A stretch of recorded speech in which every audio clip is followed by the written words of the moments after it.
Bonjour les amis, ce matin je me suis réveillée aux aurores pour vous offrir un magnifique cadeau, une vue imprenable sur ces paysages de l'Ardèche.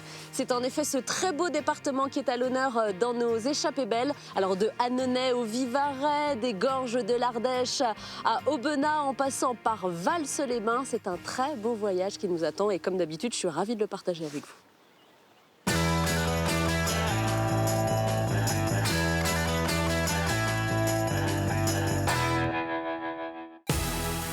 Sophie attend beaucoup de son séjour en Ardèche. Chez toi, je suis venue chercher un hébergement, on va dire, insolite.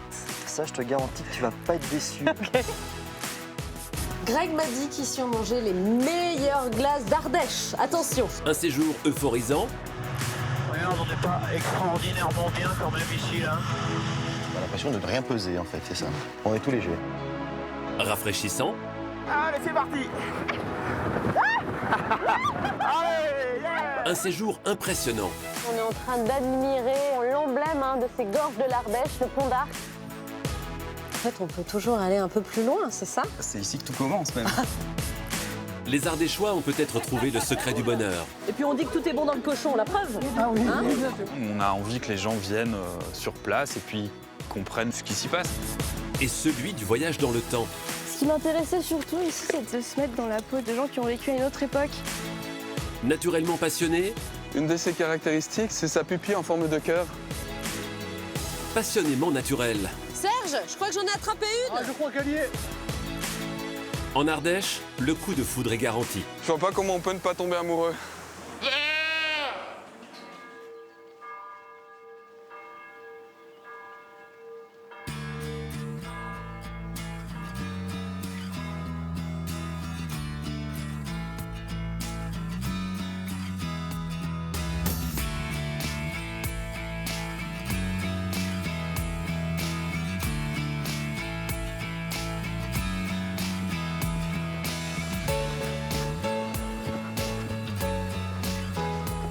Bonjour Mandine. Salut, ça va? Je t'amène le vin. Ah super, je t'attendais. Ça y est. Ça va un peu la saison, tu es contente? Parfait, on attend les clients. Avec un temps pareil, tu sais, moi Voilà, ça me donne on a de beaucoup la de travail chance. dans Ouais. les champs. Je sais pas toi, si tu as beaucoup de clients qui viennent, mais... Ah, ça commence là. Bonjour. Doucement. Hello. Sophie, Amandine. 3 bises ici. Ah oui, Dieu.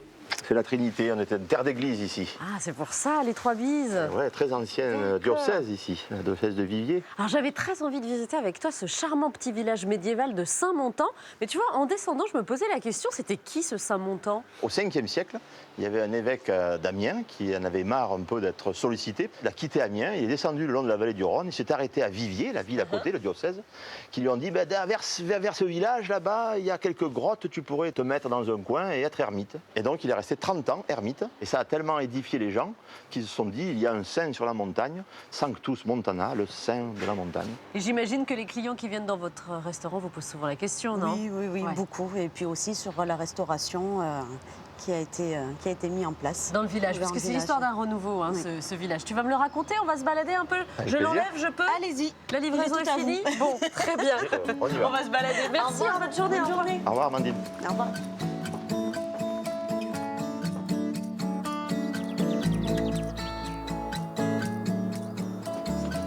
Tu as vu, toutes les rues sont encore entièrement pavées. Pavé.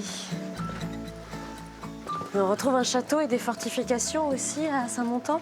Oui, c'est un village médiéval. Oui. C'est une forteresse avec une double enceinte. Il y a des tours de protection. C'est un vrai village qui gardait un peu le défilé de la vallée du Rhône.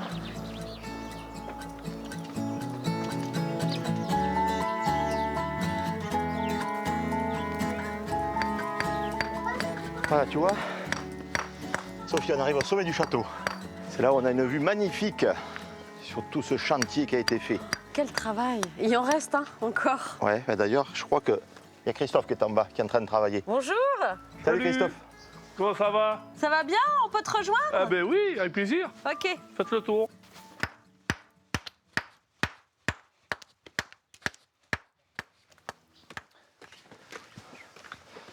Salut Christophe.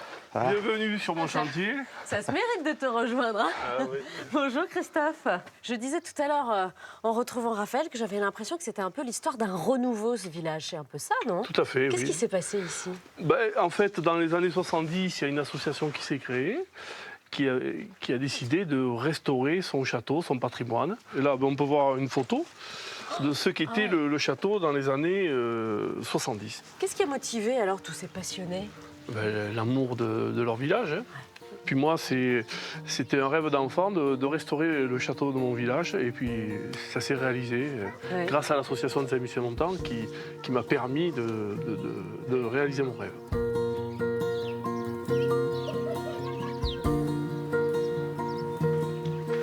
Donc là, on voit toute l'ampleur du travail qui a été fait en 40 ans. Ce rempart là, qui a été remonté, il fait 17 mètres de haut. Écoute, bravo. Merci pour l'accueil en tout cas. Retourne. Bravo Voilà. et puis bonjour aux bénévoles. Hein. Voilà, Hein, merci beaucoup bon et puis courage. à bientôt. Félicitations. Salut Au revoir. Christophe. Il est sympa. Alors franchement, c'est bluffant le travail qu'ils ont fait ici.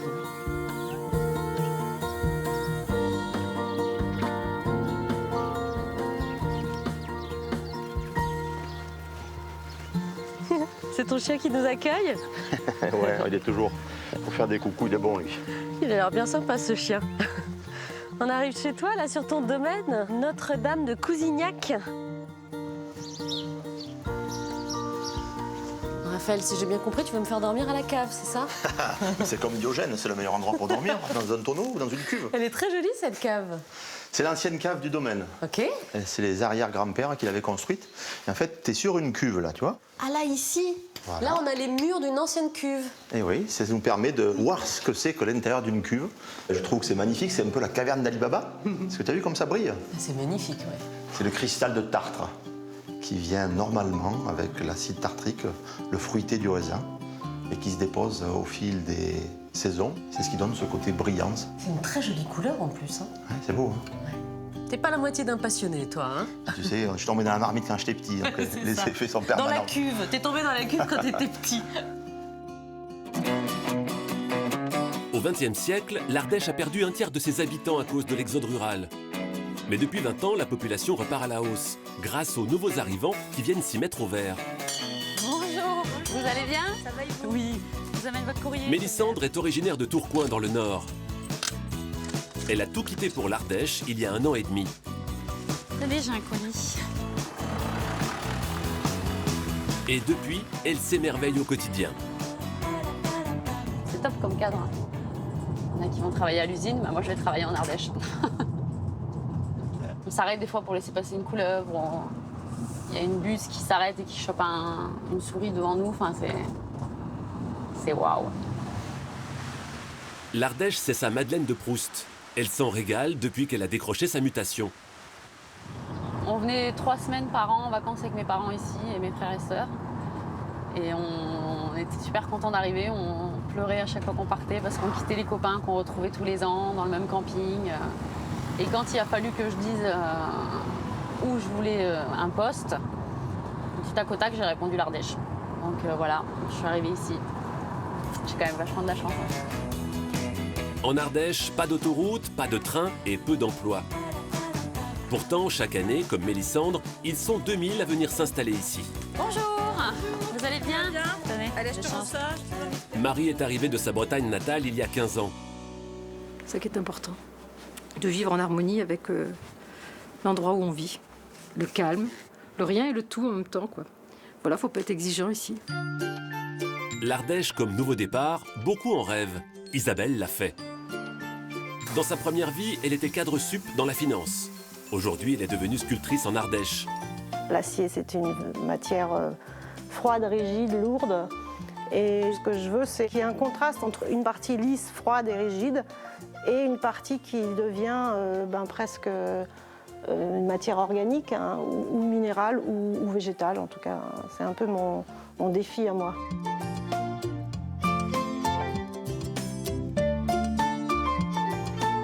Sa source d'inspiration, c'est cette nature qui l'entoure. Ce que je regarde, c'est les matières, c'est les formes. Donc je vais m'intéresser à une souche d'arbre dans la rivière, une mousse sur un rocher, la forme d'une branche, je sais pas, ça peut être tout et n'importe quoi, du végétal, donc les feuilles, ça peut être tout un tas de choses. Dans sa vie d'avant, Isabelle était parisienne. Mais pour devenir ardéchois, certains viennent de beaucoup plus loin. La famille Ladner a traversé la planète pour vivre son rêve d'Ardèche. Deux traditionnels, s'il vous plaît. Ils sont australiens. Qu'est-ce que c'est ça? Ils aiment tout goûter. C'est bon, merci. Mais ce sont loin d'être des touristes. C'est très bon. Nous avons habité ici depuis 2005. Pour nous, c'est un rêve. Le vin, le météo, le saucisson, le fromage, les marchés. C'est une vie formidable, vraiment. Pour nous, ça, c'est home. Les Ladner sont un couple un peu exceptionnel. Ils sont chanteurs d'opéra d'envergure internationale. Entre deux voyages aux quatre coins du monde, ils vivent ici en famille, dans cette Bastide qu'ils ont aimée et restaurée. C'est une vieille maison qui marche très bien avec la famille et tout. C'est super. Pour nous, d'acheter et rénover une maison comme ça, comme ici, c'est vraiment spécial. C'est unique. Kate et Nicolas font maintenant partie de la vie locale. Merci d'être venu. Ils donnent des cours de chant aux villageois et ont même fondé une petite chorale qu'ils font répéter chez eux une fois par semaine.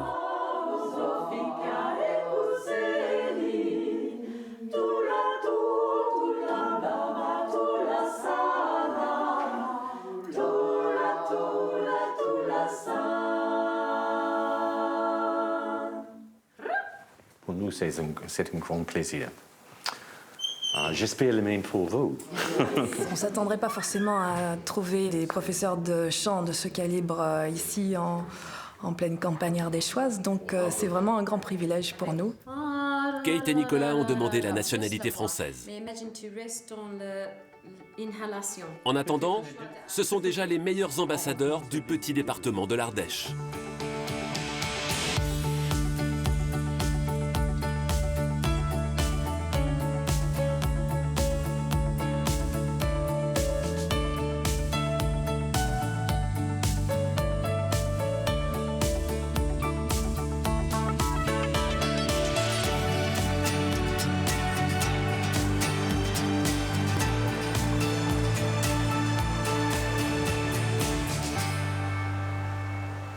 Raphaël, je ne pouvais pas venir ici en Ardèche sans venir admirer une des merveilles de la nature que sont ces gorges de l'Ardèche. C'est une grande chance d'avoir ça ici. Ouais. C'est une réserve naturelle et c'est en même temps un patrimoine qu'on partage avec beaucoup de touristes et qui est un havre de paix. Il y a 24 km de gorges comme ça. D'accord. Alors là, on va mettre notre amitié naissante à rude épreuve parce que là, on va affronter l'Ardèche. Ah, tu sais, les rapides, c'est le test. Les jeunes couples, quand on les met dans un bateau, on voit tout de suite s'ils s'entendent bien. Alors, donc, si je te dis pédale à gauche, tu pédales à gauche. Je pédale, à droite, tu pédales à droite, d'accord? Très bien.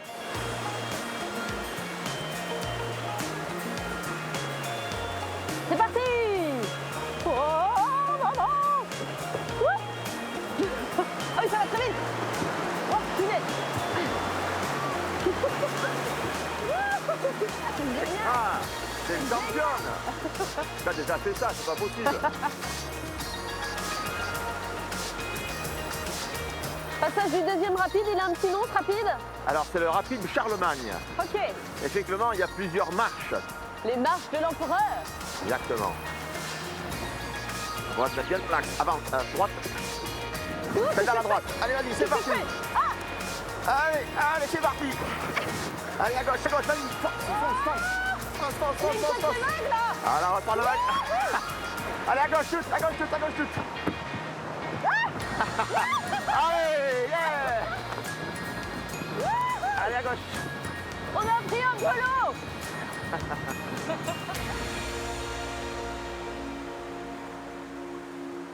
Ah là, Raphaël, quand même, on est en train d'admirer vraiment l'emblème de ces gorges de l'Ardèche, le pont d'Arc.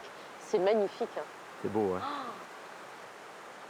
C'est une arche de pierre qui a plus de 50 mètres de haut, 55 je crois à peu près, et qui surplombe la belle Ardèche. Tu aimes venir toi ici avec tes proches, avec tes enfants, hein? Et ouais, bah, tu sais, c'est un terrain de jeu qui est idéal. On a énormément d'activités possibles. On peut faire du canoë comme maintenant, mais pour la baignade toute simple, on peut se promener, il y a des randos, il y a des balades à faire, il y a des endroits où on peut faire un peu d'escalade, des VTT. Et puis on peut aussi bivouaquer, on peut dormir, il y a des zones qui sont autorisées. Pour le bivouac, ouais. Voilà, pour dormir, on ne dort pas n'importe où dans les gorges d'Ardèche, c'est interdit. Ah ben d'ailleurs, il y a une patrouille qui est pas loin.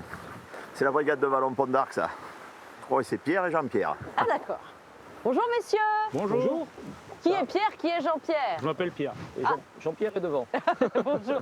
Donc qui dit réserve dit protection de la faune, de la flore, mais aussi des humains. Oui, tout à fait. L'été, on voit arriver de nombreux touristes. Et effectivement, il faut conjuguer cette présence touristique et la protection de l'environnement et la sécurité des gens.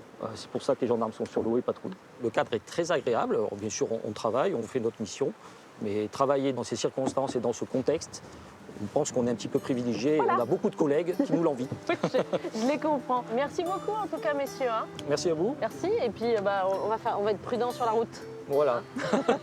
Et nous, on va continuer notre patrouille. Merci beaucoup. Voilà. Au revoir. Au revoir.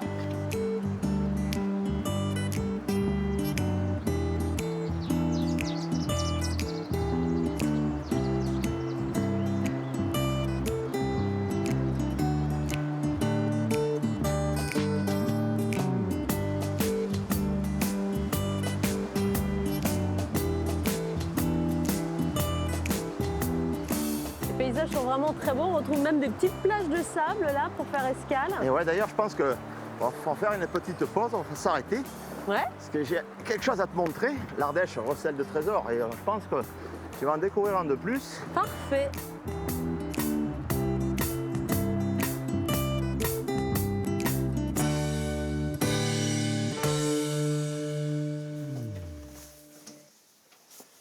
Mais où tu m'emmènes? C'est la surprise. Voilà un endroit bien mystérieux. L'Ardèche est pleine de mystères. Je t'amène dans les profondeurs de la grotte de Saint-Marcel d'Ardèche. Elle a près de 60 km de galerie sur 5 niveaux. C'est une des plus grandes grottes de France.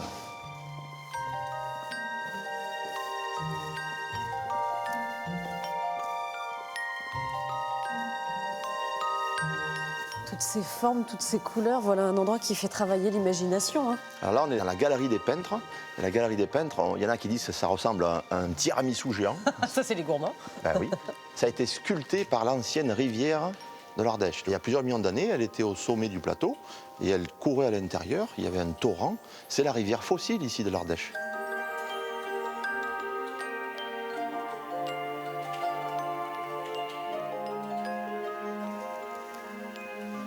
Alors là, c'est le clou du spectacle, ça, si j'ose dire.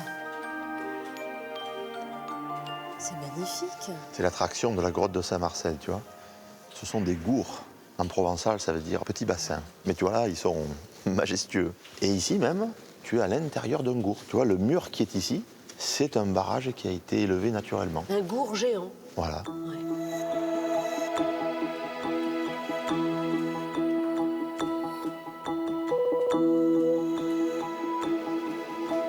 Tu vois, Sophie, je vais t'amener rencontrer quelqu'un qui va nous apporter encore un peu plus de surprises à ton parcours.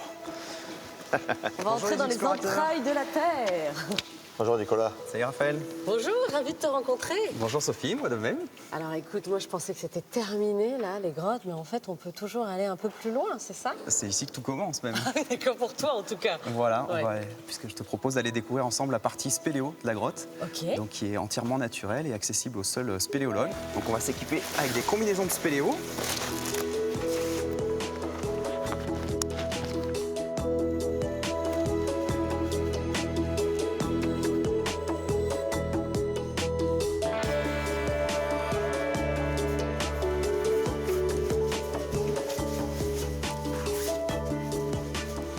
Non mais il galope comme un cabri dans les grottes. Alors les spéléologues? Une chèvre ardéchoise. Exactement. Tiens, regarde, ça te rappelle rien?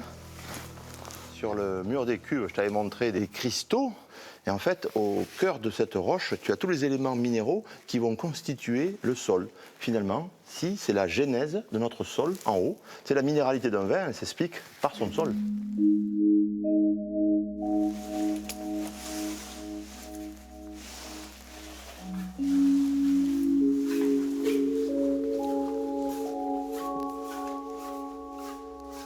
Attention à la tête, on va passer sous des fistuleuses.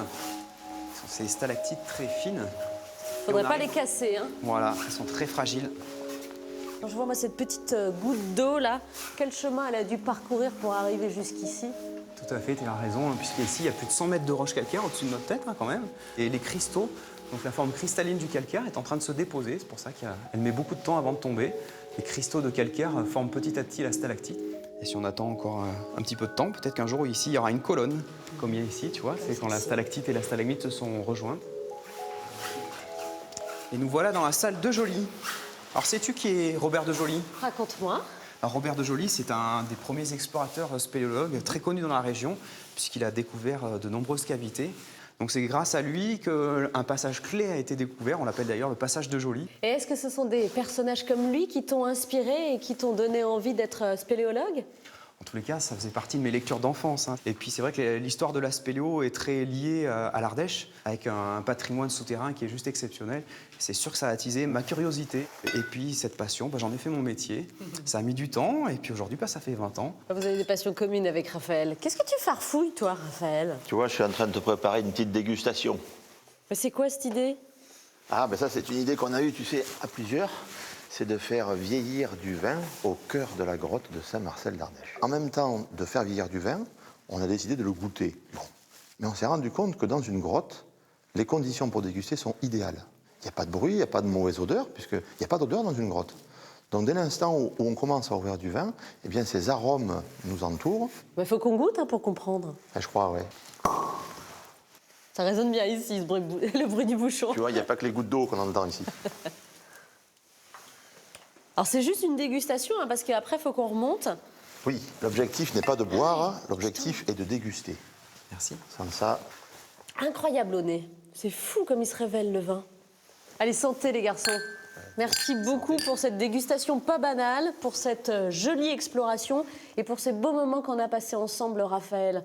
T'es un vigneron pas comme les autres. Merci pour tout ce que tu m'as fait partager et permis de découvrir. Tu sais, le vin nous inspire, mais aussi tout ce qui nous entoure. On t'a amené avec Nicolas à faire ce voyage au centre du terroir. C'est pas pour rien, c'est parce qu'on sait que tu aimes aussi les endroits inexplorés et les faire partager. Donc c'est avec plaisir qu'on t'a accueilli. À votre santé. Il y a un moment, il faudra repenser à remonter. C'est où la sortie? On finit la descente, on fera la montée après. L'Ardèche regorge de rivières sauvages. Et 2/3 de ses cours d'eau sont en bonne santé écologique. Un record. Des milliers de sources comme celle-ci jaillissent des montagnes et alimentent les rivières. Les filles, vous pouvez regarder un des plus beaux panoramas du secteur. Pour comprendre comment naissent les rivières, Stéphane emmène des spéléologues en herbe à la découverte d'une source souterraine. Après 3 heures de descente, leurs efforts vont être récompensés. On arrive au bout. À 90 mètres sous terre, ils atteignent un petit lac. C'est le réservoir qui recueille toutes les gouttes d'eau venues d'en haut. Voilà la source de la rivière souterraine. Alors regardez, on a donc les eaux de pluie qui traversent la montagne, qui arrivent jusqu'ici, et qui retrouvent la rivière. Toute cette eau tombée du ciel est la grande richesse de l'Ardèche. Elle a donné naissance à des coins magiques qui font le bonheur des initiés. Ici, c'est un endroit assez secret, connu par quelques pêcheurs. Généralement, c'est le genre de choses qui ne s'ébruitent pas. Et moi, je viens ici pour chercher quelques trésors en particulier, mais on ne sait jamais ce que l'endroit nous réserve. Simon est un photographe en quête perpétuelle de toutes ces petites perles que lui offre la rivière. c'est vraiment un élément inspirant. J'aime vraiment cet ensemble de l'eau, la roche, la végétation.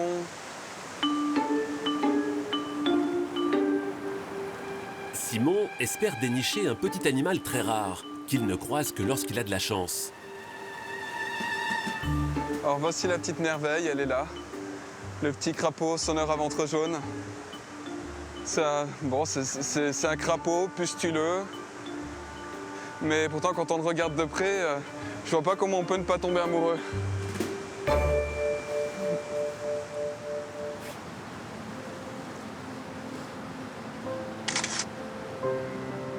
Je pourrais passer des heures à les regarder. Ils sont vraiment attendrissants. Et rigolos aussi, par leurs attitudes. Dans l'intimité, le crapaud dévoile son physique de prince des rivières. Ils ont des yeux magnifiques. Une de ses caractéristiques, c'est sa pupille en forme de cœur. C'est un des crapauds les plus rares, hein, les plus protégés aussi à l'échelle européenne. Et on a la chance ici d'avoir une magnifique population, une des plus importantes de France sans doute.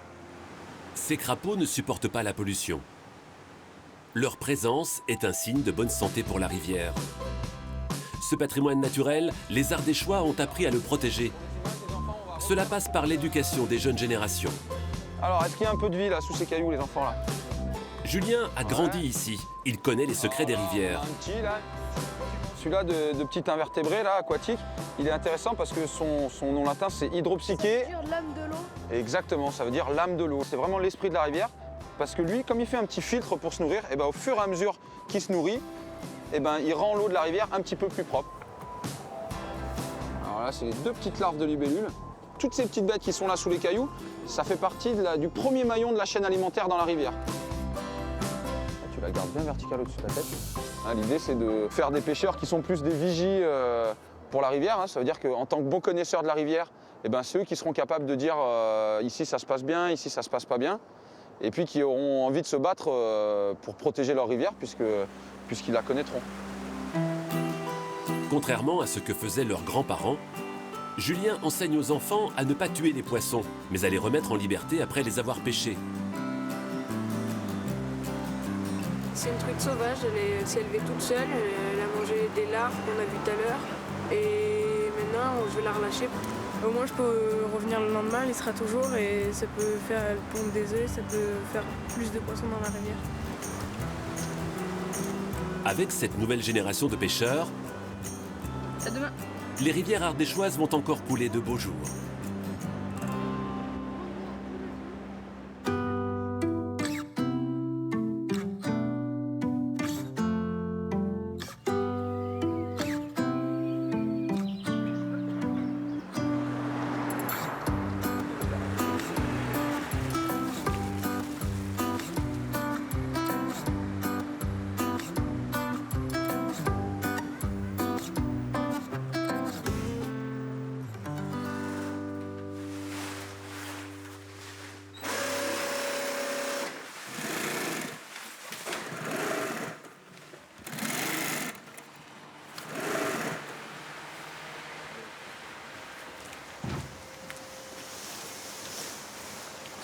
Bonjour messieurs. Salut. Alors Sophie, je te laisse enlever tes chaussures. Ok. Ah, dis donc, Oui. quelque chose d'assez exceptionnel là Ouais. qu'on est en train de faire. C'est un grand moment pour nous. On entre à l'intérieur d'un ballon. Donc Sophie, voilà Benjamin. Salut Benjamin. Salut. On avait juste à temps pour la livraison. Fantastique. Salut. Bonjour. Oh pardon, Et- embrassons-nous. Ah, c'est 3 chez vous, nous c'est 2. C'est pas vrai. On m'a dit que c'était trop en Ardèche. C'est quoi cette histoire? Profitez, t'as Ah raison. ouais, oh là là. Pardon monsieur. Moi je pouvais pas venir ici en Ardèche et à côté d'Annonay sans parler bien évidemment de montgolfière. Ça aurait été un loupé. Hein. C'est ça. Hein, je pouvais pas passer à côté. Annonay, c'est le berceau de l'aérostation. C'est ici qu'il y a eu le premier vol en montgolfière. C'est la Mecque pour tous les ballonnistes, en tout cas Annonay. On est la seule fabrique de ballons en France. Et on fabrique sur la terre des frères montgolfiers des ballons. On a repris le flambeau des frères montgolfiers. Et toi, Jean-Philippe, tu partages avec Benjamin cette même passion. Toi aussi, t'es pilote de montgolfière. Alors ouais, on a un petit peu tombé dedans aussi depuis longtemps et donc on vole régulièrement ensemble. Super que Benjamin ait pu reprendre la fabrique de son grand-père avec toute une équipe d'amis et donc du coup c'est super sympa de pouvoir leur confier la fabrication de nos nouveaux bébés. On a juste hâte effectivement de le voir gonfler demain et puis de voir cette belle déco qui à mon avis il va péter ton ballon. Vivement sympa, vivement demain, très très excité.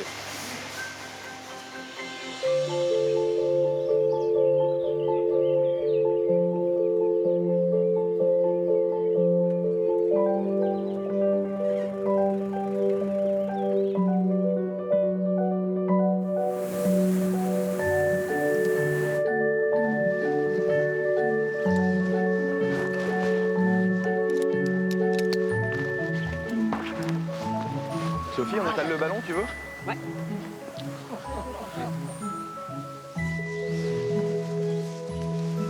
Là, je suis en train de prendre la mesure du ballon. Hein. Oui. Dans le hangar, c'est pas tout à fait pareil. C'est un peu ratatiné dans le hangar. Mais là, on s'aperçoit quand même qu'il y a une surface de toile qui est assez immense. Voilà, c'est bien là, je pense. Hein.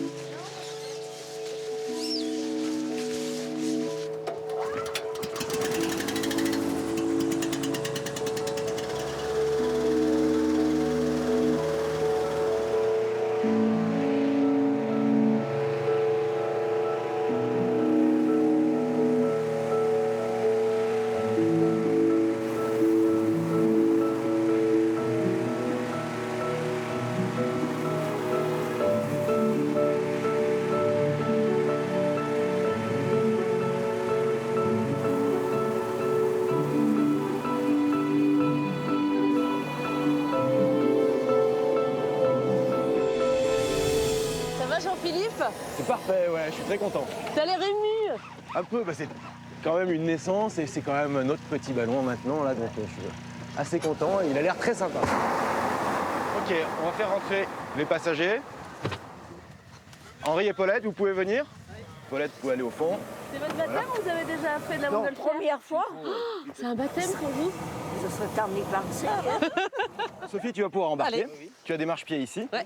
Faut pas que je salisse, c'est tout neuf, c'est tout beau. Oui, eh ben écoute, c'est fait pour vivre. Hein. Allez, top. C'est parti.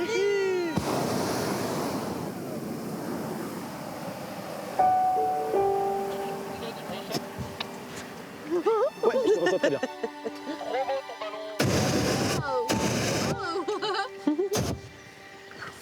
C'est très bien.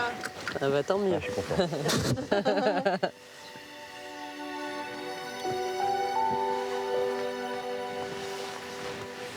Un instant magique en montgolfière, hein, Jean-Philippe, c'est voilà, quand on est dans les airs, qu'il n'y a plus un bruit, qu'on entend juste voilà, les rumeurs des villages. C'est ça, c'est l'émerveillement à chaque décollage, vraiment. Même si on fait des vols des fois qui se ressemblent, chaque moment est unique, chaque décollage est unique. Partager ça avec des nouvelles personnes, qui plus est aujourd'hui avec des amis.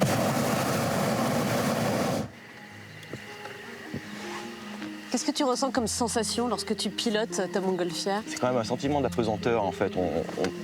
J'ai volé dans pas mal d'aéronefs, mais c'est dans celui-ci dans lequel on se sent vraiment flotter et on a l'impression de ne rien peser en fait, c'est ça. On est tout léger. On est tout léger.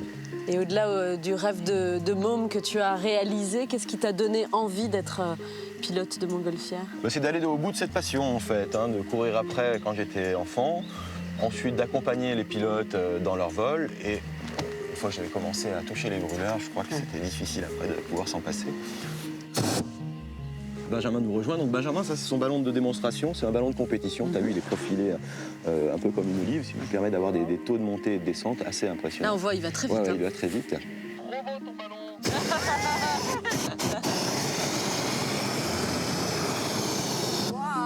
Benjamin, je demandais à Jean-Philippe de me faire part de ses sensations. Toi, qu'est-ce que tu ressens lorsque tu es dans ton ballon? Le sentiment, il est double. D'abord, c'est un sentiment de liberté, d'être en l'air et beaucoup d'excitation aussi parce qu'on ne sait jamais ce qui va nous arriver. Le ballon, on est dirigé par les vents, on ne sait pas où on va et chaque nouveau vol est une nouvelle aventure. Et l'Ardèche reste un site exceptionnel pour pratiquer la montgolfière? C'est juste magnifique, il y a des collines, des vallées, des plateaux, on peut jouer avec les vents, on peut jouer avec les terrains, c'est magnifique. Tu sais, ne sois pas jaloux, ton ballon il est très beau aussi.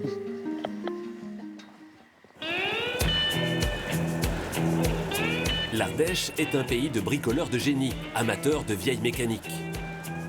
Comme Alain, qui aime sillonner les petites routes près de chez lui en enfourchant sa moto de 1928. C'était une moto rurale, très robuste et pas chère à l'achat. Et d'ailleurs, on peut voir, il n'y a aucun chrome qui en tant que décoration. C'est pas une moto de ville, c'est vraiment une moto de campagne. Cette moto était prisée des paysans ardéchois avant de tomber en désuétude. Alain en possède une centaine que lui a légué son père. Dans les années 60-70, mon père a eu la riche idée de récupérer tout ce que les gens jetaient et menaient à la déchetterie. Alors, déchetterie de l'époque, ça pouvait être des buissons au milieu du bois. Donc lui, il a eu toujours l'intention de sauver ce que les autres jetaient. Dans cette collection unique, que son père a passé sa vie à restaurer, il y a une moto qui sort du lot. Elle était destinée au curé de campagne, c'est-à-dire que le curé de campagne, il était habillé donc, à l'époque avec une aube de curé, et pour enjamber le cyclo, il avait une découpe qu'on peut considérer comme un vélo de femme. C'est un modèle particulier qui s'appelle ecclésiastique. Ici, chaque village ou presque possède son petit trésor mécanique. À Vanosque, les habitants chouchoutent leurs cars, car ces antiquités sont des enfants du pays. Nos cars ont la particularité d'avoir tous été carrossés par Joseph Besset, qui est né ici à Vanosque. L'ingénieur ardéchois Joseph Besset construit sur place une usine qui deviendra le berceau des cars français.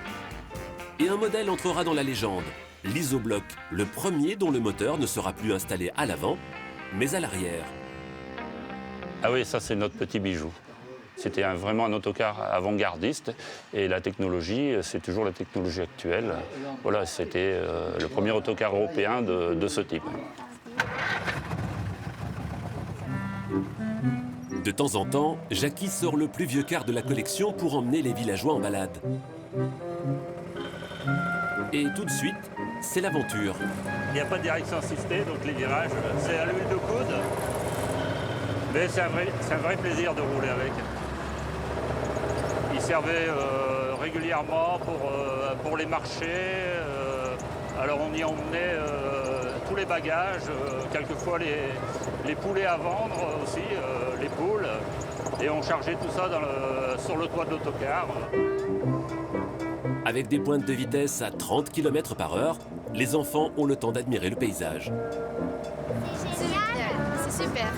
Mais c'est bizarre, il n'y a pas de ceinture. Ouais, on monte dans un car l'année où on n'était même pas encore nés. Ce voyage dans le temps, les Ardéchois le font sur les routes, mais aussi dans les airs. La région abrite l'une des plus belles collections françaises de vieux avions. Mais pour 1 heure aux commandes de ces coucous de luxe, il faut d'abord passer 10 heures les mains dans le cambouis.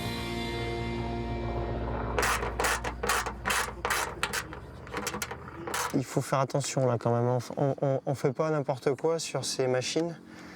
À 600 à l'heure, il faut pas... Ça vole à 600 à l'heure, hein. Là l'écart il est fatal. Hein. Ludovic est un pilote du dimanche. Voilà. Pendant la semaine, il est installateur d'alarme incendie. Mais la passion de sa vie, ce sont ces vieux avions.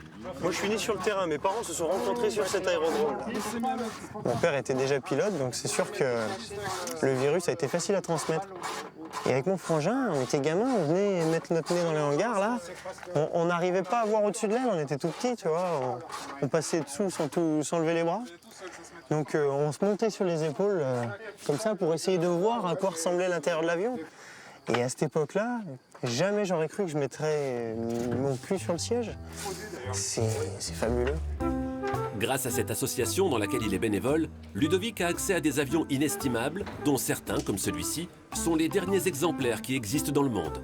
C'est l'origine de ce qui a donné par la suite la patrouille de France. Ils ont commencé comme ça, c'était des avions militaires français. Là on a un petit peu de travaux à faire dessus. C'est des moteurs vieux, 1932.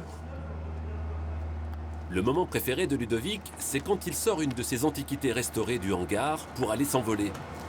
Cet avion, il est un peu particulier parce que il a tourné dans le film Indiana Jones, donc c'est quand même un film connu, La Dernière Croisade. Alors il se crache 2 fois dans le film. Heureusement, le cinéma, on peut faire un peu des choses. L'avion, on l'a jamais abîmé. Aux commandes, allez, c'est parti. Notre Indiana Jones en herbe est dans son élément. Et là, on a le ciel pour nous, quoi. Et c'est quand même beaucoup plus agréable de voler dans un avion militaire quand on n'est pas en période de guerre, moi je trouve. C'est assez sympa.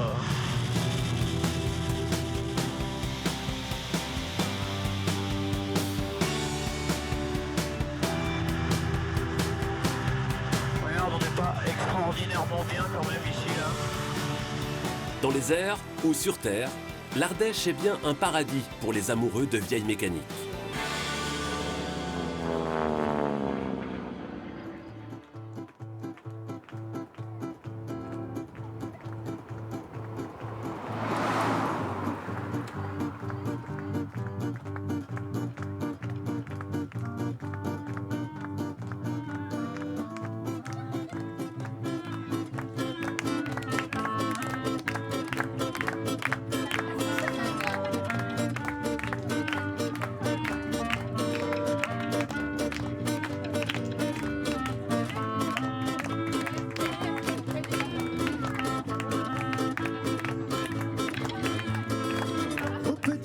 Elle vient de là-bas, un pays où il fait toujours froid. Certains l'appellent la Sibérie. Et c'est où ça, trop loin d'ici? Pour épée totale ou synergie, juste un sous-sol de l'énergie. Ou même l'envie à son prix, quelques dollars, mais c'est fini. Et combien d'autres elle décéda dans le plus grand anonymat? Liberté, égalité, fraternité.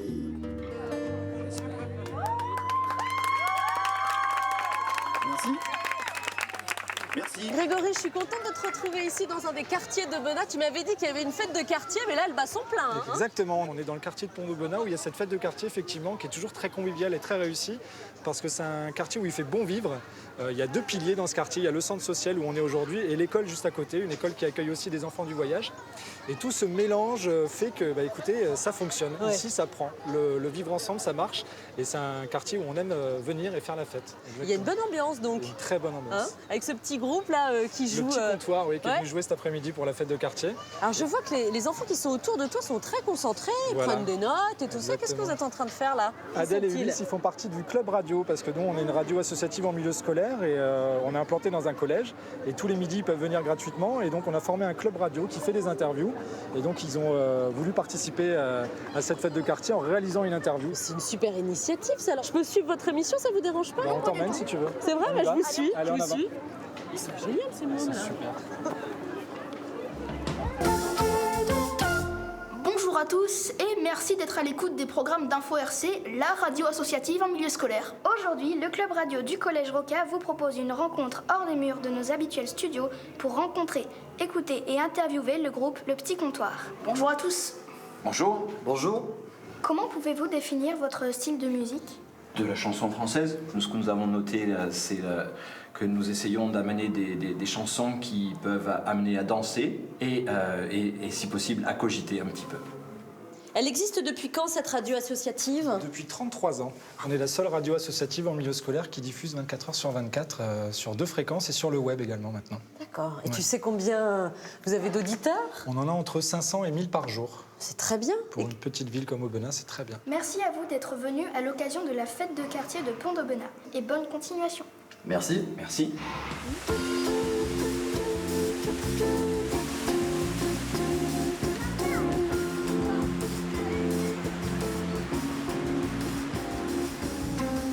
Ils étaient vraiment très bien, hein, Ulysse et Adèle.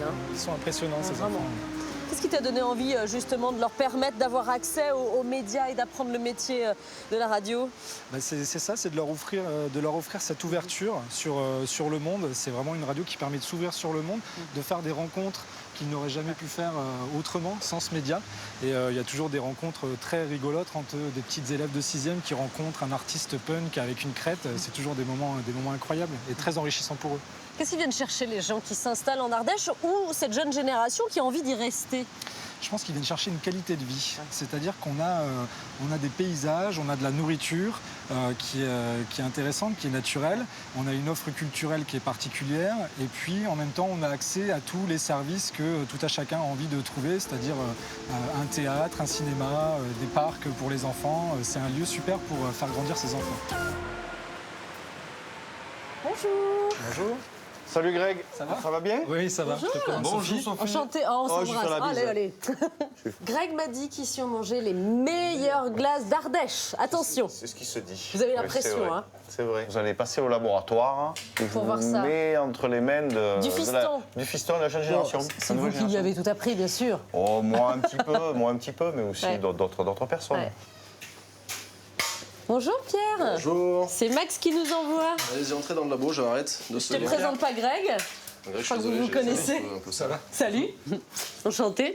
Ravi de te rencontrer. Bah écoute, moi aussi, je suis un peu intriguée par ta machine là. Attends, t'as une machine qui sépare les blancs des jaunes? Alors ça, c'est une machine qui appartenait au grand-père. Et on appelle ça, nous, le toboggan. Alors est-ce que c'est vraiment le nom? Je sais pas. Le toboggan? Le toboggan. Oui, bah ça lui va très bien. Ça va très bien.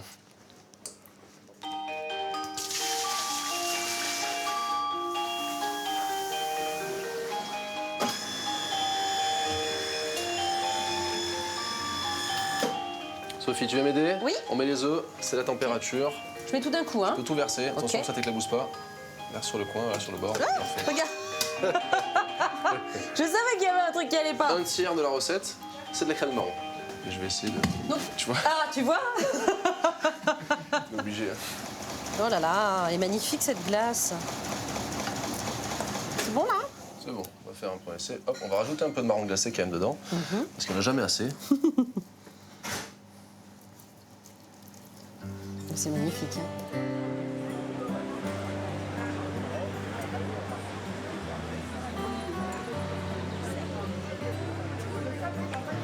Voilà l'adresse de la famille. Ah oui. Je connais pas tout le monde là. Salut. Guillaume. Le grand frère. Guillaume, c'est ça. Ah bien. Le chocolatier. Dominique, la maman. Ah bah bravo, vous pouvez être fiers de vos enfants. Hein. Très fier. Très fier. Fiers des petits. Ah bah dis donc.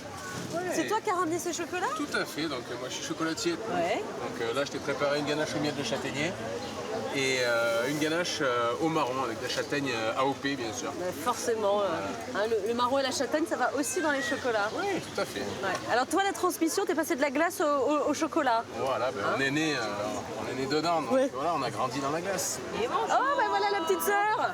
Salut. Alors la petite carotte cake. Waouh. Ça, c'est une composition. Ok. La Cévenol, celle d'ici. Ah, c'est pour toi ça. Et un petit super. L'Ardèche est une région très riche en fruits. Ouais. Là, ce que je t'ai préparé, tu as un sorbet abricot, mais c'est une variété qui est de la région qui s'appelle rouge de mauve. Une prune qui est extraordinaire. Donc je tairai le nom de la variété, c'est assez secret. Okay. Et la framboise, parce qu'on a de très beaux petits fruits en Ardèche. Donc tu vas voir, la framboise est extra. Bon, on les goûte parce qu'elles vont fondre ces glaces. Je t'ai pas demandé, Pierre. Béatrix, c'est en hommage à qui le nom de cette maison? Béatrix, c'est le nom d'une source. Après, ça a donné le nom au glacier Béatrix. D'accord. Et puis aujourd'hui, c'est assez émouvant, assez touchant de pouvoir goûter toutes ces glaces avec vous, en famille. Il y a une belle histoire de famille hein, chez vous. Une belle histoire de transmission. 4 générations, passionnés. Et ça va continuer. Ah oui, faut espérer. Ça va continuer. On espère. Ouais. On est fiers. Ouais. Merci beaucoup hein, pour cette dégustation. De rien. Depuis mai 68, l'Ardèche est devenue une terre d'accueil pour tous ceux qui rêvent d'un monde nouveau. Si beaucoup de ces projets idéalistes ont échoué, ici certains se sont concrétisés. Comme cette ferme, aujourd'hui à la pointe de l'agriculture écologique et qui accueille 500 stagiaires par an pour des formations. Un tas d'attente, un tas de premier compostage et un tas où on va faire le deuxième compostage. Le but, apprendre à faire son jardin potager sans aucun produit chimique. L'agroécologie, c'est vraiment de cultiver un jardin avec l'écosystème. L'exemple le plus connu pour ceux qui ne connaîtraient pas, c'est quand même les pucerons et les coccinelles. Parce que là, les coccinelles consomment des pucerons. Et on nous demande souvent pourquoi il y a autant de fleurs au jardin. Les fleurs, elles favorisent l'habitat pour le prédateur du truc qui mange nos cultures. Et normalement, tout se passe au mieux. Le père de cette aventure, c'est Pierre Rabhi, un paysan devenu penseur et écrivain. Mais dans sa jeunesse, il était ouvrier à Paris et ne connaissait rien à l'agriculture. On a décidé de retourner à la terre, c'était en 61, bien avant qu'il y ait 68 et tout ça. Et quand on a décidé, on a cherché, on est arrivé dans un pays qui était en désertification. Et donc ce lieu, on l'a choisi plus par sa beauté que par les critères agronomiques. Voilà. Bonjour. À 79 ans, enchanté de faire votre rencontre. Merci. Ce pionnier du bio est aujourd'hui une star de l'écologie. Ah, merci. On vient de toute la France pour suivre ses formations Merci. et écouter ses conférences. On a fait de la démarche vers la terre, pas seulement une démarche agronomique, mais une démarche philosophique, mais une démarche éthique. C'est pour ça qu'on se bat pour que la terre soit respectée, aimée partout, parce que c'est elle la source de la vie. Et c'est pour ça que nous insistons sur le fait d'amener les gens à dire mais occupez-vous de cette terre-mère. Pierre Rabhi essaime ses idées pour un avenir plus respectueux du vivant. En Ardèche, certains rêves ont eu des résultats encore plus concrets, comme cette entreprise de fabrication de laine. Elle a été créée par un groupe de 68 arts qui voulaient vivre en communauté et qui sont finalement devenus entrepreneurs. Leur idée, récupérer la laine de moutons dont les éleveurs ne savaient pas quoi faire. Avant les années 80, les éleveurs avaient du mal à revendre leur laine. Parfois, certains étaient même obligés de la jeter. Et du coup, c'est ce qui a donné l'idée de restructurer la collecte de la laine sur le département. Et petit à petit, on a eu l'idée aussi d'aller tondre directement chez les éleveurs. Au printemps, Julien récolte 55 tonnes de toison qui seront la matière première de l'entreprise.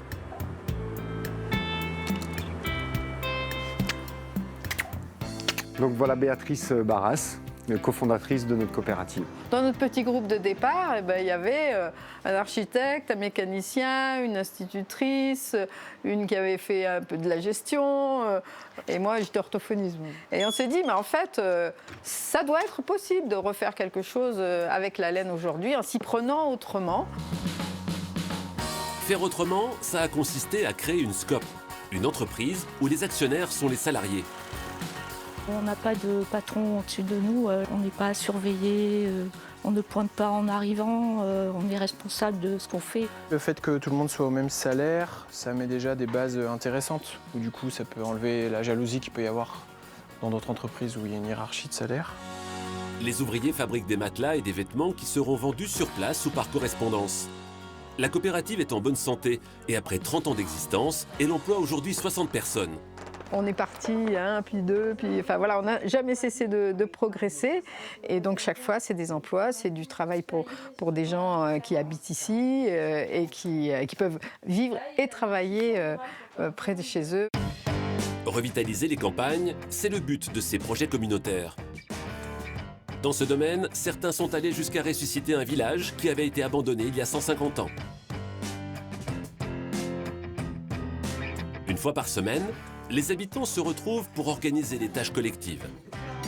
Conseil du hameau demain, à 14h, 17h. Il faut qu'on gère un peu en amont. Amener les poubelles en fait jusqu'à la route et un petit peu d'entretien de ci, de là, quoi. La restauration du village n'est pas encore terminée. Et pourtant, le chantier a démarré dans les années 70 à l'initiative d'une poignée de rêveurs. En fait, c'est un lieu où on a pu collectivement se mettre ensemble, travailler en groupe, travailler en équipe, coopérer pour en gros créer une aventure qui était mettre sa vie en chantier finalement et sortir de avoir un boulot, avoir une maison, avoir une famille, c'était pas tellement nos préoccupations. Depuis, l'état d'esprit a évolué. Une nouvelle génération est arrivée. C'est à moi.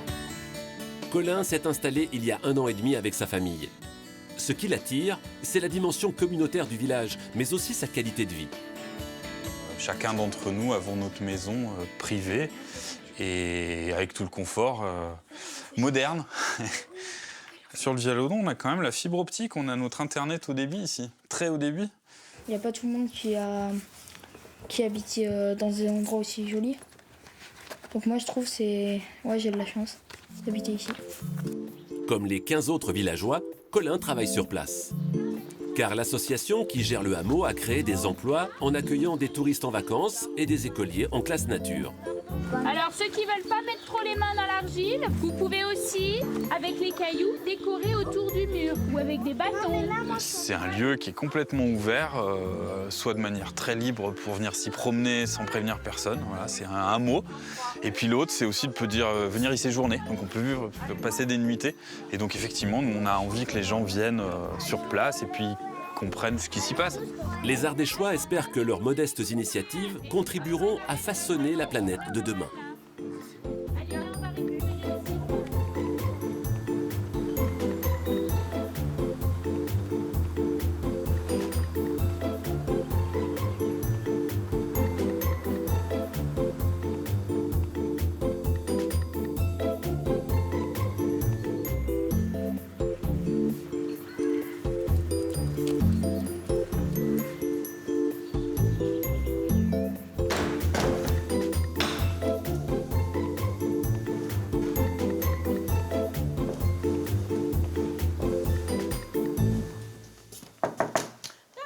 Bonjour Cécile. Bonjour Sophie, bienvenue. Allez, je t'embrasse. Allez.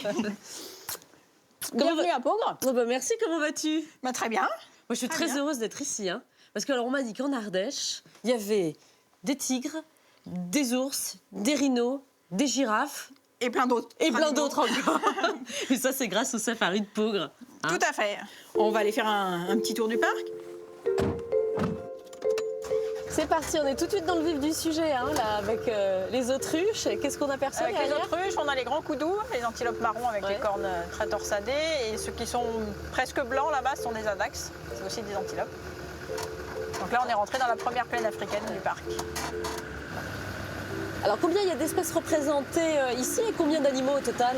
Alors on a un peu plus de 130 espèces dans le parc et plus de 1000 animaux. D'accord. Et tous les continents sont représentés? Tous les continents sont représentés. Alors là on est dans la partie plaine africaine, donc on a beaucoup d'animaux d'Afrique dans le safari. On a quelques animaux d'Amérique du Nord avec les ours et les bisons. Ouais. Et dans la partie à visiter à pied, dans la partie plus traditionnelle, on a tout ce qui est fauve, singe, tout ce qui craint le froid comme les reptiles ou les amphibiens. Donc là, on rentre dans le parc à ours, donc si tu te mets debout, surtout tu tends pas ton bras par les côtés parce que les ours sont très doués. Pour attraper les attraper, et voilà, et ils sont très curieux et je pense qu'ils aimeraient bien te manger la main. Alors non, on va éviter. Donc voilà, faut rien laisser dépasser. Ah voilà, regarde, ils sont là. Ah oui, voilà, ça c'est des jeunes. Il y a des jeunes, vu le gabarit, vu d'ici, c'est trois petits jeunes qui ont 1 an et demi. Ils sont très mignons.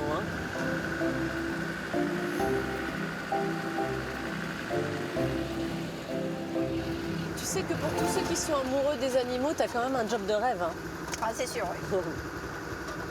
Un job de rêve dans une région de rêve aussi, parce que l'Ardèche c'est vraiment très joli.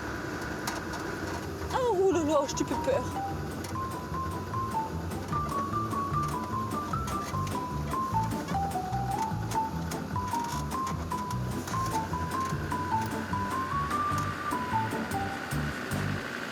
Est-ce que tu as des petits chouchous ici?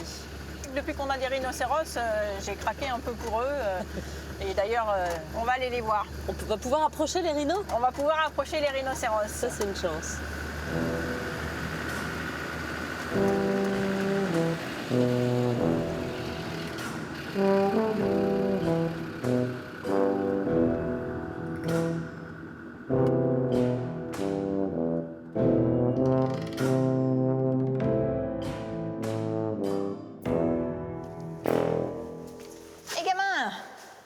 Tout de suite dans le vif du sujet. Ah oui, il vient nous dire bonjour. Lui, c'est Unesco, c'est celui qui a 2 ans. Ok, je pensais pas qu'on pouvait l'approcher d'aussi près. Salut Unesco. Qui vient nous...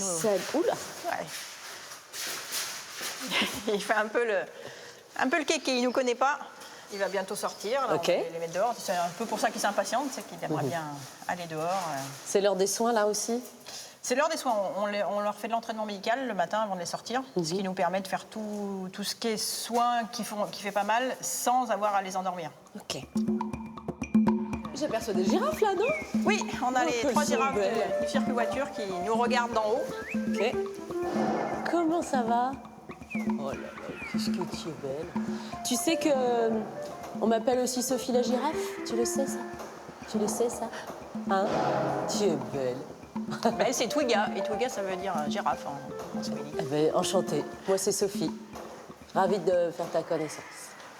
Elle est curieuse et vu qu'elle a une langue de 50 cm de long comme toutes les girafes, voilà, ça sert aussi à ça, à se nettoyer le nez. Bonjour. Bonjour. Donc Sophie, je te présente Florian, le soigneur des rhinocéros du jour. Quel métier, soigneur de rhinocéros. Ouais. Alors ça, c'est un métier pas banal quand non, même. c'est ça, c'est pas commun.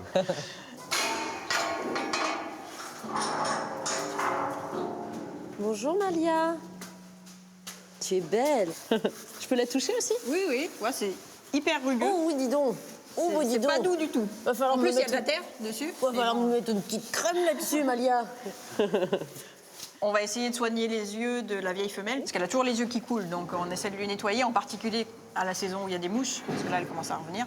Donc on va essayer de lui nettoyer si elle veut bien se laisser faire, et comme ça, elle pourra aller dehors avec des yeux tout propres. Tambi, target. Pas perdre le bouchon. Il est là, ma mouche. Du bon côté, donc il faut qu'elle manœuvre avec la corne, parce que... Elle voit pas très bien. Déjà, et puis c'est surtout que la corne est assez encombrante quand même. Demande-lui pas trop devant, parce qu'il faut que je passe la main. Eh bien, ma fille. On va mettre le papier. Bon, elle se laisse faire volontiers. Hein. Ah oui, oui, elle a tellement l'habitude maintenant que, hop, on va mettre un peu. Oh, puis elle sait que c'est pour son bien. Hop, voilà. Ben, je pense que ça la soulage, parce que des fois, quand elle a vraiment l'œil qui a coulé, ça colle, quoi. Ça fait comme des fois quand on se réveille avec les yeux tout collés, donc elle doit moins voir. Alors déjà que c'est myope, un rhinocéros, donc si en plus elle a... Ah, la pauvre, ouais. Elle a les yeux collés. Ah, ma grande.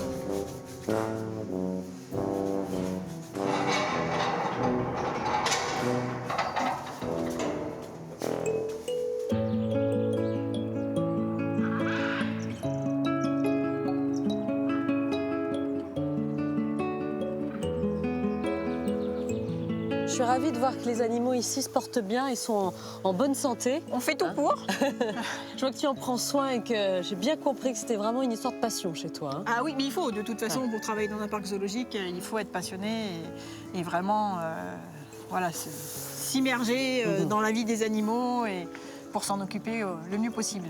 C'est vraiment une visite très privilégiée du safari de Peaugres grâce à toi. Merci beaucoup de m'avoir accompagnée. C'est un plaisir. On en profite peut-être pour faire une petite photo. On va faire un selfie girafe. C'est ce que tout le monde fait ici. Oui, oui. Selfie girafe.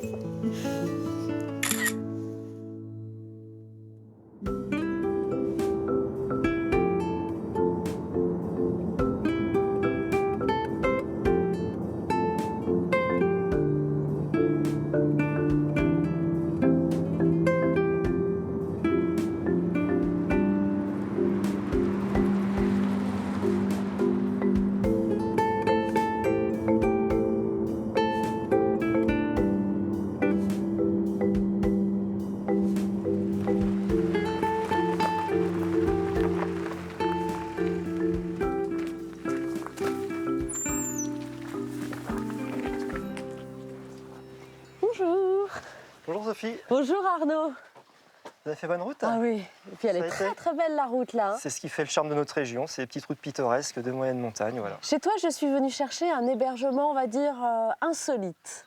Alors ça, je te garantis que tu vas pas être déçu. Okay. Tu es à la bonne adresse. Bon, très bien. Mais écoute, je te montre ça. Je dors pas ici dans cette maison. A priori, non. Ok. Allez, on va voir ça. J'avais envie de dormir à la Belle Étoile. Tu m'as dit c'est possible. C'est quelque chose dans le genre. Ah, je vais dormir là? Voilà ta chambre. Ah, j'adore, c'est sympa. Je vais dormir là cette nuit. Donc voilà, ton lit en plein milieu de la prairie. Ah, super. Tu seras en communion avec la nature, exactement. J'ai pas de voisins là. Tu n'auras pas de voisins si ce n'est les petits oiseaux et les petits animaux. Voilà, des petits lapins, des petits renards, c'est tout. C'est parfait. Je vais être en communion avec la nature. C'est super, c'est super. Bon, je m'installe? Arnaud, je crois que j'ai fait une bêtise, ça se dégonfle. Non, c'est normal, t'inquiète pas. Ah bon? C'est normal. Tu rentres dedans tranquillement, okay. Tu refermes ta porte, ça va remonter en pression en 2 secondes, t'inquiète pas. Très bien.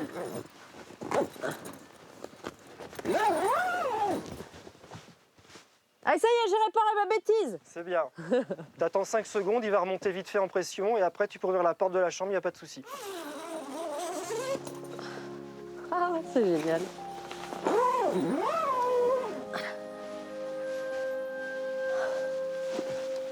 Ah, c'est génial. Super. Ah là là là là. Ah, c'est parfait. Ah, je vais être tranquille là. Ah, très bien. Très bien, très très très très bien.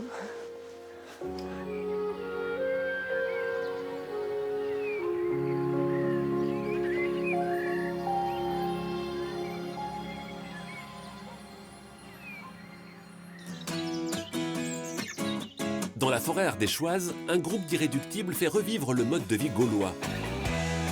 Awan, neme ketuledos, imi bardos, prandar skevela. Benjamin, dit Ketuledos, est un amoureux d'histoire. Que les dieux soient avec vous. Pas de même. Avec ses copains, il a construit un petit village gaulois. En saison, ils ouvrent les portes au public pour mieux faire connaître nos ancêtres et leurs drôles de mœurs. Il peut tout à fait facilement me donner un grand coup de bouclier. Et là, ça va faire très mal. Les Gaulois avaient l'habitude de couper les têtes de leurs ennemis vaincus, de les emmener, de les conserver chez eux. Et ils les ressortaient, donc quand ils avaient des invités, pour leur raconter les hauts faits d'armes de toute la famille. Ah bah cette tête-là, c'est mon arrière-grand-père qui l'a tué à telle bataille. En coulisses, il y a encore beaucoup de travail. Allez, par Taranis, on y va. 1, 2, 3. Pas de bulldozer ni de marteau-piqueur. Ces irréductibles ont fait le choix d'utiliser les techniques de l'époque.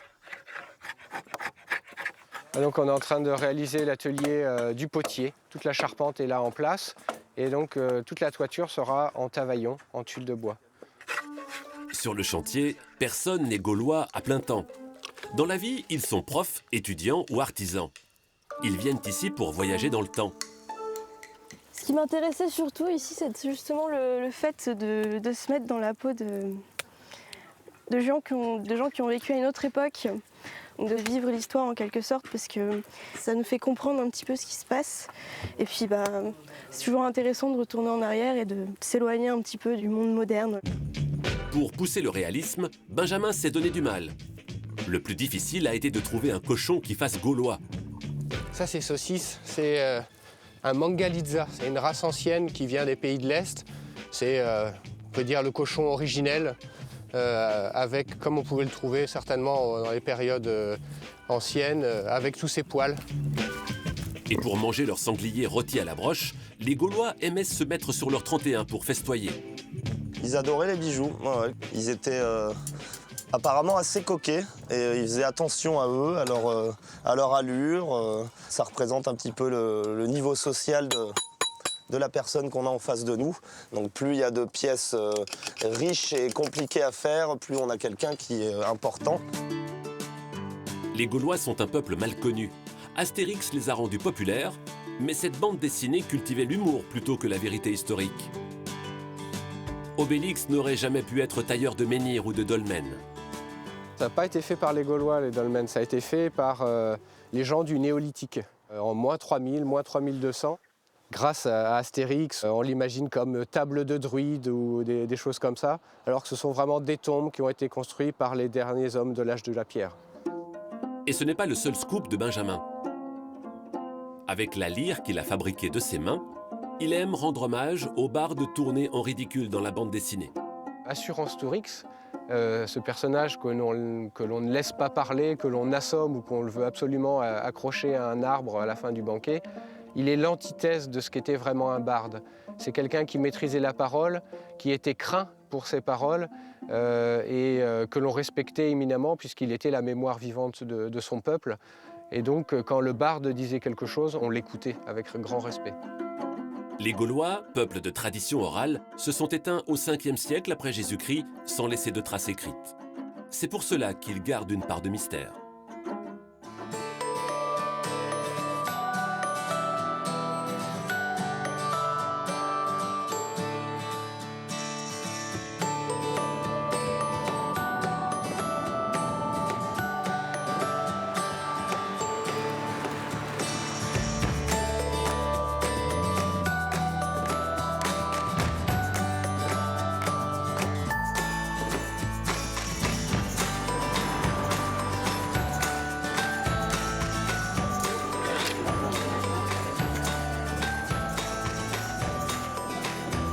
Vous voulez un goût? Ça c'est du chèvre. C'est du pur chèvre que je fais goûter, ouais. Ça fera 18,50. Bonjour Virginie. Ça va? Oui, toi aussi? Ouais, très bien. Eh ben voilà. Je vois qu'on fait la queue pour déguster et acheter tes fromages. Oui, hein. c'est l'heure du. C'est l'heure, t'es en plein rush là. Là, ça me donne envie, ouais. Donc 18,50. C'est ça? C'est pour le pique-nique? Merci. Ouais. Dis donc, à 2,10 € la grande faisselle, c'est pas cher. Hein. Mais j'en ai plus des grandes. Gros succès sur la faisselle aujourd'hui. C'est l'occasion. Quand c'est frais, c'est bon. Bon alors aujourd'hui, c'est la journée, la fête de la caillette. On va la goûter cette caillette? On va la goûter cette caillette.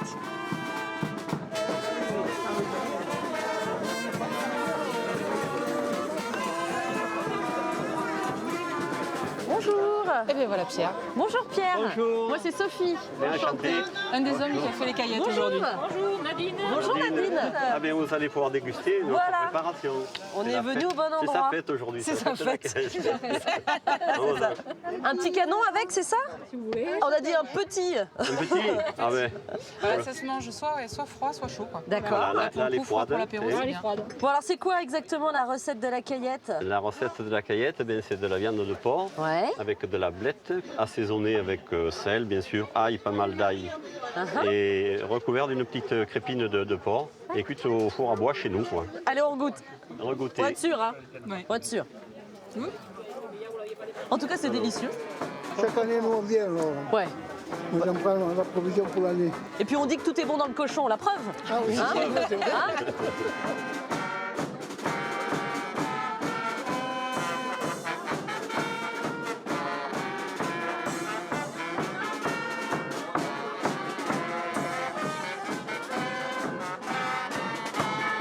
Bon allez, c'est parti. Faut remonter à la ferme. Je te laisse ranger les confitures. D'accord.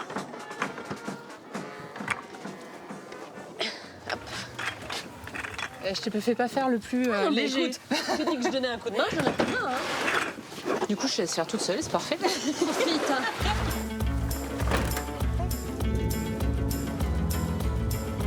Salut Saint-Joseph-des-Bancs. Et voilà, ça y est. Retour à la ferme. Retour aux chèvres, aux vaches. Donc là, il y a 40 minutes de trajet. Alors, on va pas se plaindre parce que quand même le cadre pour rouler est quand même sympa. Il y a quand même un très beau paysage. Ouais. Surtout ici, et en plus c'est la période où on a la végétation qui reprend. Ouais. On voit tous les genêts qui sont en fleurs, là c'est entièrement jaune. On a une odeur, ça prend vraiment, c'est vraiment fort. Ouais. On les sent. Alors là, moi j'ai un petit fumet de fromage mélangé en effet à l'odeur des genêts. Non mais ça sent très très bon. Hein. Le fromage dissimule le genêt du coup. C'est ça.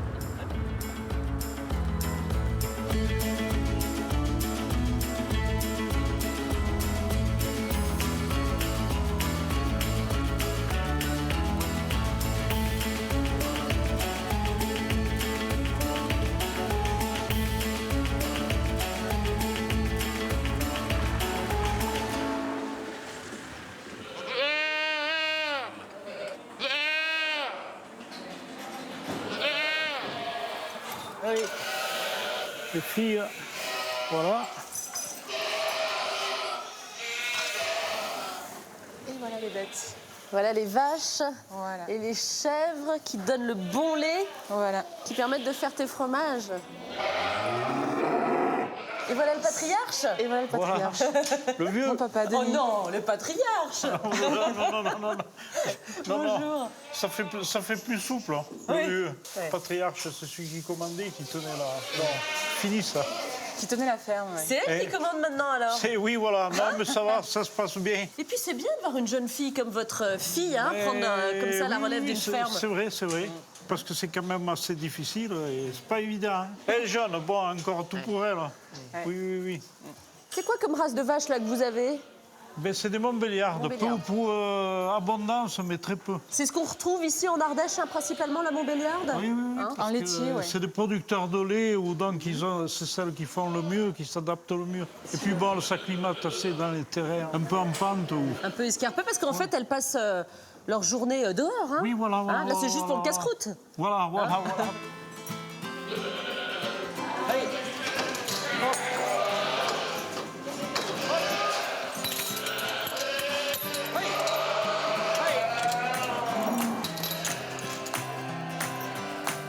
Faut que t'ailles là-bas. Allez, ma belle. Allez. T'attends les copines? Ah ouais, d'accord. Allez, viens, on va se faire engueuler. Non, toi non plus. Là-bas. Là-bas.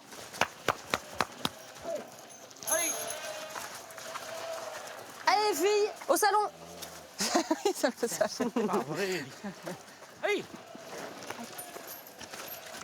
Elles ont une jolie vue, là, quand même, hein? Ah, c'est Pas oui, mal, hein? oui, oui, c'est vrai, c'est vrai.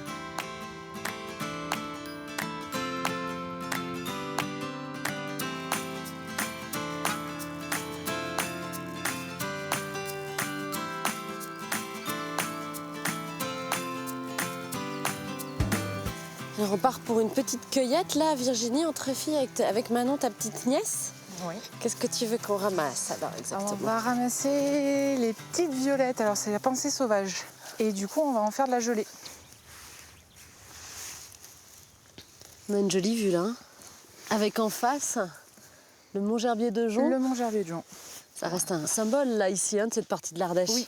Le dôme volcanique, il y a un socle basaltique, c'est ce qui fait que du coup il y a des jaillissements de sources un petit peu partout. C'est pour ça que quand on va visiter au Gerbier, on visite les sources de la Loire. Tu vis vraiment dans un endroit assez privilégié. Hein. On peut le dire. Relativement isolé et puis avoir le deuxième site touristique le plus visité de l'Ardèche à vue en carte postale tous les matins, ça va plutôt pas mal.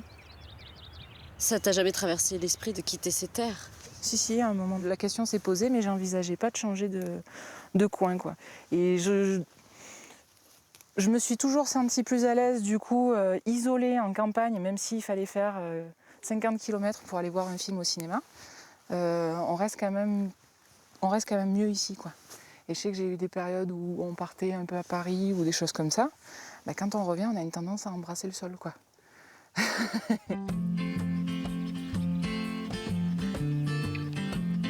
On va pas être loin d'en avoir de quoi faire une série. Parfait. Tiens. Ah ouais, c'est trop classe. C'est trop classe. Ouais. Ta soeur, elle nous a abandonnés. Ça, c'est pas classe. Non, elle est venue nous aider, elle nous a abandonnés, ouais. Elle a fait style, je viens vous aider, et puis 5 minutes après, voilà, on l'a perdu. Il n'y a plus personne. Tu vois? T'as une petite fleur là, si tu veux. Tu vois comme quoi elle a envie d'aller de l'autre côté.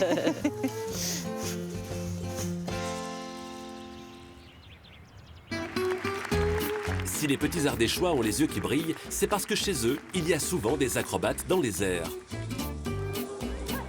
L'Ardèche est un repère pour les artistes de cirque. Et c'est en grande partie grâce à Alain, un clown bien connu dans le milieu. Il est né ici, à Bourg-Saint-Andéol, et a trouvé sa vocation dès le plus jeune âge.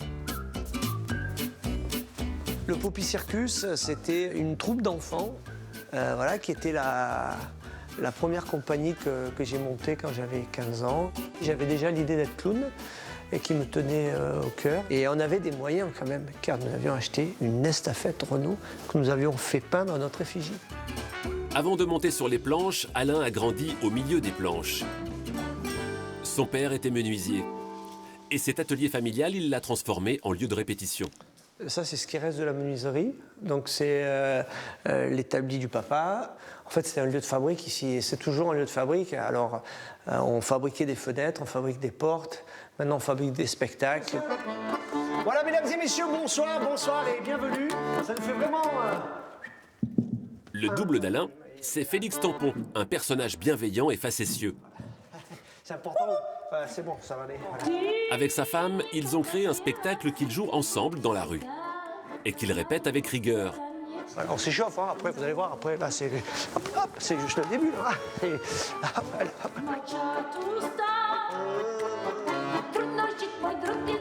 en fait, les gens ne s'imaginent pas le travail. Hein. C'est un boulot, quoi. C'est un plein temps, en fait. Hein. On essaye de travailler ce qu'on ne sait pas ce qu'on va faire. Donc, on travaille de l'improvisation, en fait. C'est-à-dire, on ne sait pas ce qu'on travaille, en fait. Parce que comme c'est improvisé, on est face au vide et des fois, ça faut la trouiller. Dans le boulot, Alain n'est pas un rigolo. Il est diplômé du Centre national du cirque. Dans sa petite ville d'Ardèche, il a créé un quartier général pour la grande famille des clowns. Il y accueille 250 artistes chaque année qui viennent y répéter leur spectacle avant de partir en tournée. rêvé d'un lieu de création pour les arts du cirque avec un label national dans une ville ardéchoise. C'était improbable, c'était vraiment un rêve. Et voilà, et maintenant, les rêves qui se réalisent, je les appelle les rêvalisables. Donc, j'ai inventé le verbe aussi, rêvaliser. En ce moment, Alain révalise le numéro de Garance et Gabi. Deux jeunes acrobates qui préparent leur premier spectacle. Quand vous descendez, par exemple, vous êtes toutes les deux, il faut être presque distingués. Tu vois, il faut nous prendre et nous guider. Garance est québécoise. Elle vient chez Alain pour peaufiner son registre comique avant le grand saut. J'avais envie de découvrir cet univers artistique qu'il y avait en Europe. C'est juste la chance de rencontrer Alain puis qui nous tende la main à un moment où on en avait besoin.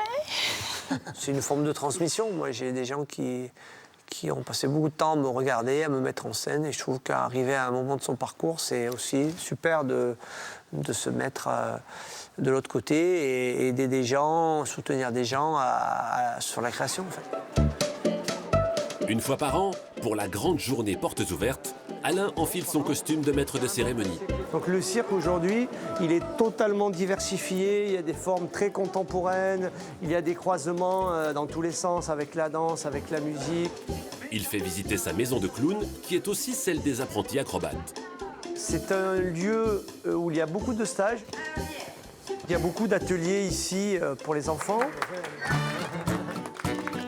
Dans un jardin ou sur une place de village, régulièrement, les circassiens d'Alain vont répéter en plein air.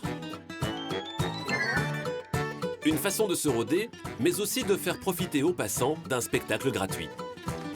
Moi, je suis pour la culture haut débit, c'est-à-dire je trouve que c'est la culture, souvent il faut pousser des portes, il faut rentrer dans des théâtres, il faut être quand même très, très initié. Et moi, j'aime bien amener vraiment la culture dans l'espace public, amener le spectacle vivant à des endroits inattendus. Et l'intérêt, c'est que des gens qui ne seraient pas venus soient là, en fait.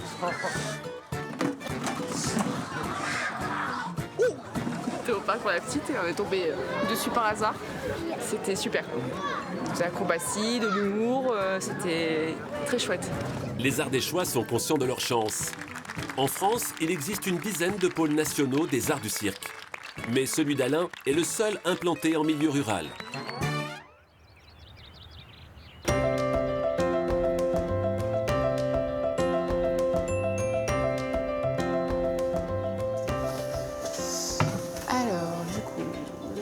Fait 840 grammes, du coup on en a fait 135. Oh, c'est une petite cueillette, hein? C'est une petite cueillette. On va pouvoir faire combien de pots comme celui-ci? On va réussir à en faire peut-être 8, peut-être 9. Quand même? Ouais. Très bien.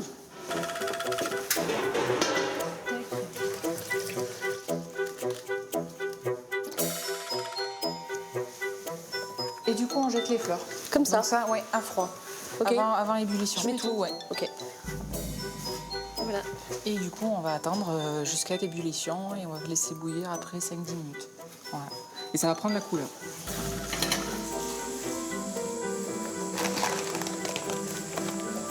Un petit peu de sucre? Oui, obligatoire. Là, ça commence à sentir un peu. Ah oui.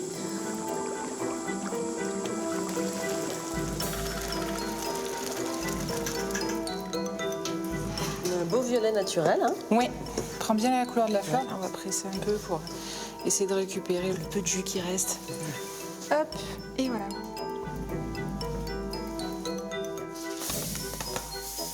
Bientôt. Top.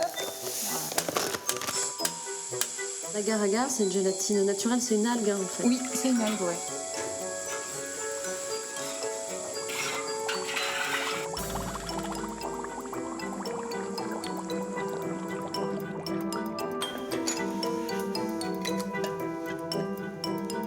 Ça a vraiment une très jolie couleur. Hein.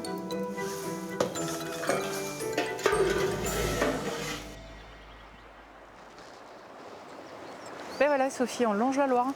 Mais oui, c'est vrai, on apprenait ça à l'école. La Loire prend sa source au Mont-Gerbier de Jonc et se jette à Saint-Nazaire. C'est ça. On va voir si tu as bien appris tes leçons.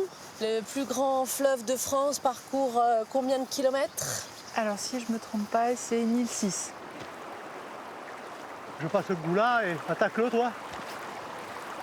Et bien voilà, Serge et son collègue qui profitent des premiers jours de beau temps pour pouvoir faire un petit peu de pêche. Hop, pas de nœud. Ah, pas grand. Bonjour messieurs. Bonjour, bonjour. Bercé au bruit de la rivière. Virginie me disait que vous étiez bercé au son de la rivière. J'ai été sevré au son de la rivière. Je peux venir vous rejoindre? Ah mais c'est avec plaisir. Ouais.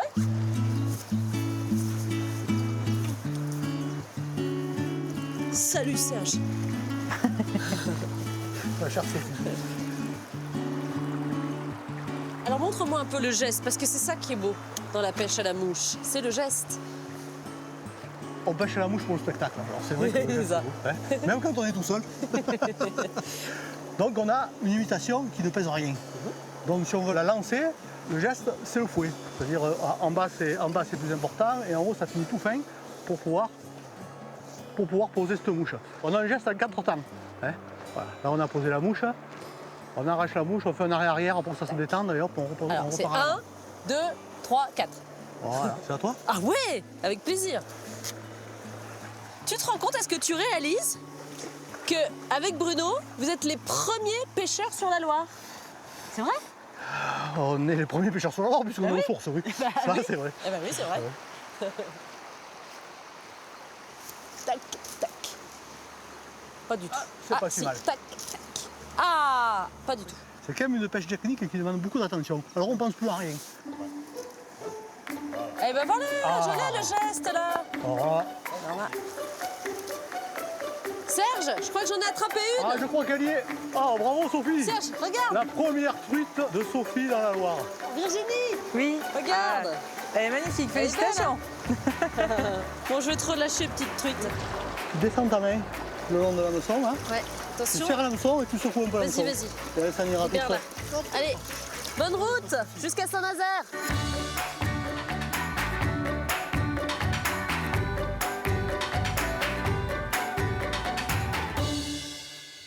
Virginie, tu pouvais pas trouver plus bel endroit pour un petit casse-croûte, hein? Ah ben oui. On retrouve tes fromages. Oui, c'est le bon moment pour en déguster un bout. Je m'étais concentrée sur le chèvre. Jusqu'à Ouais. présent, je vais peut-être goûter un peu de Ça, vache. c'est du vache. Ce sera un peu plus doux. Toujours aussi bon. On a le Mont Gerbier juste derrière nous. Oui. Tu sais à quelle altitude il culmine? C'est 1551. Et tu sais que tu as vraiment une jolie vie ici et puis beaucoup de chance finalement. Parce que pour beaucoup, tu as une vie en or. Souvent, quand on a envie de changer de vie, on se dit tiens, qu'est-ce que je pourrais faire? J'irais bien élever des chèvres en Ardèche. Ça a de très beaux côtés, je comprends pourquoi ils en viennent. Hein. Écoute, tu m'as donné une bonne raison de revenir. La prochaine fois, on ira toutes les deux à la cime du Mont Gerbier des Joncs. Eh bien, volontiers. J'ai vraiment été très heureuse de faire ta connaissance, Virginie. J'ai partagé des moments très riches avec toi et je crois que tu partages des valeurs communes avec tous les Ardéchois et les Ardéchoises que j'ai rencontrés.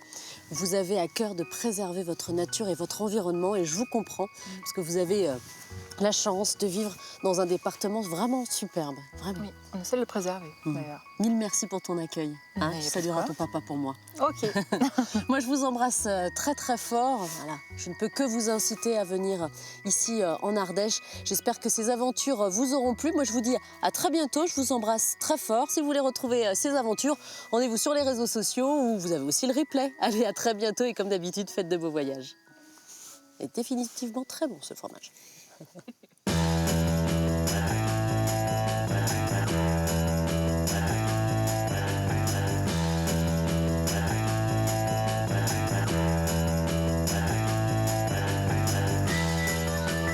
Je vais essayer de...